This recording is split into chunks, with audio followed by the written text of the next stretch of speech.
In response to you, Galen, I'd like to say a couple things about as it was in the days of Noah. And also, I would like to address briefly the issue of the Apocryphal works and whether or not they're canonical or not. And this seems to be the heart of the matter. It's, again, the idea of religious authority. Right. Now, Jesus, in his Olivet Discourse, his Sermon on the Mount, I should say, delivered from the Mount of Olives, which was, incidentally, the place where he ascended in Acts chapter 1, the place where Zechariah tells us he's going to return to the very place. And Jesus told, or the angel told those who were gathered on the mount when Jesus ascended in heaven, this same Jesus whom you've seen ascend shall so come again in like manner. He will come personally and he will come physically. He's not going to be a dream, or it's not going to be a ghost. He's going to come as an actual human being, albeit with a glorified humanity. So he said in this sermon, he said that people are not going to know the day or the hour, that it's going to be a mystery to people. And he said, but of that day and hour no one knows, not even the angels of heaven or the Son, but the Father alone. For the coming of the Son of Man must be like the days of Noah. It must be just like that. For as in those days before the flood, they were eating and drinking, marrying and giving in marriage until the day that Noah entered into the ark. And they did not understand until the flood came and took them all away. So will the coming of the Son of Man be. Now Jesus, or at least Matthew's record of what Jesus said, is explanatory as to what he meant by as in the days of Noah. The key thing to understand is that he's shrouding this in mystery to the extent that no one is going to know when it's going to happen, which is one of the big errors with a lot of Christians today. They're establishing when Jesus says you can't. Then he makes the analogy between Noah's days and the days before his second coming, because the day of the Lord is a time of catastrophic judgment upon this planet and upon this earth. It will be prefatory to his second coming, so it's going to be like the days of Noah.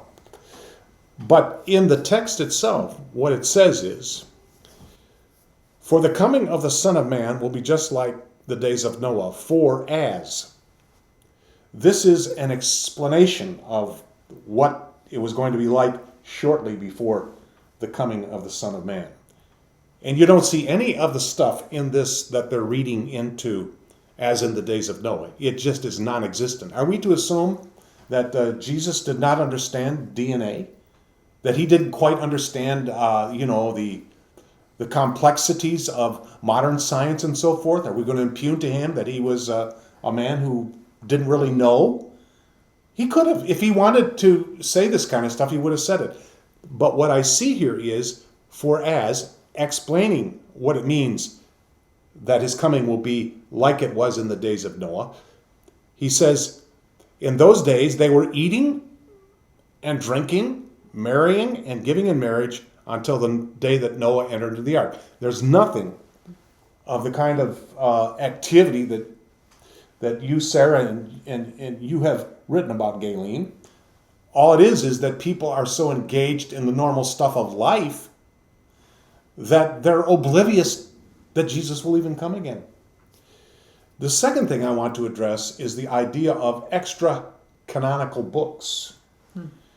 Because to believe what Jesus believed is consistent. To believe other than what Jesus taught is inconsistent. If you're a Christian, you believe what Jesus believed. Every doctrine in the Bible can find affirmation in the person of Jesus Christ. He taught in accord with Holy Scripture. Now, to go back to the non-canonical books, we'll take the apocryphal books that were written during the prophetic years of silence between Malachi and the coming of John the Baptist.